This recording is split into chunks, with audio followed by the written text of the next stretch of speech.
Clip number 1516۔ اس clip میں آپ قرآن پاک کی سورہ زاریات کی آیت نمبر 15 سے 18 تک کی تلاوت، ترجمہ اور تفسیر قرآن صراط الجنان سماعت فرمائیں گے۔ بسم اللہ الرحمن الرحیم۔ ترجمہ، اللہ کے نام سے شروع جو نہایت مہربان رحمت والا ہے۔ ان المتقین فی جنات وعیون آخذین ما آتاہم ربهم انہم کانوا قبل ذلک محسنین۔ ترجمہ، بے شک پرہیزگار لوگ باغوں اور چشموں میں ہوں گے اپنے رب کی عطائیں لیتے ہوئے، بے شک وہ اس سے پہلے نیکیاں کرنے والے تھے۔ ان المتقین، بے شک پرہیزگار۔ کفار کا انجام بیان فرمانے کے بعد اس آیت سے اللہ تعالیٰ نے پرہیزگار لوگوں کا انجام بیان فرمایا ہے۔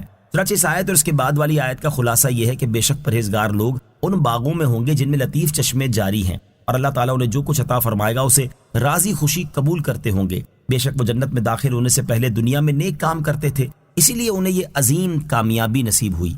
نیک اعمال آخرت کی عظیم کامیابی حاصل ہونے کا ذریعہ ہے۔ اس سے معلوم ہوا کہ دنیا میں کیے ہوئے نیک اعمال آخرت کی عظیم کامیابی یعنی جنت اور اس کی نعمتیں ملنے کا ذریعہ ہیں۔ لہٰذا ہر مسلمان کو چاہیے کہ وہ اپنے گناہوں سے توبہ کرتا رہے اور نیک اعمال کی کثرت کرے تاکہ دنیا و آخرت کی سرفرازی نصیب ہو۔ نیک اعمال کرنے والوں کے بارے میں ارشاد باری تعالیٰ ہے، للذین احسنوا الحسنى وزیادہ ولا يرہق وجوہہم قتر ولا ذلہ اولئک اصحاب الجنہ ہم فیہا خالدون۔ ترجمہ، بھلائی کرنے والوں کے لیے بھلائی ہے اور اس سے بھی زیادہ ہے، اور ان کے منہ پر نہ سیاہی چھائی ہوگی اور نہ ذلت، یہی جنت والے ہیں، وہ اس میں ہمیشہ رہیں گے۔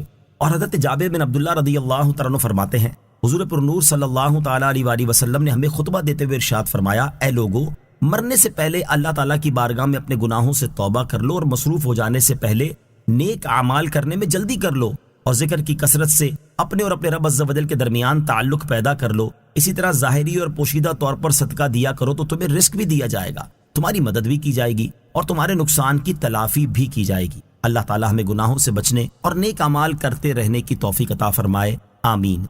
کانوا قلیلا من اللیل ما یہجعون وبالاسحار هم یستغفرون۔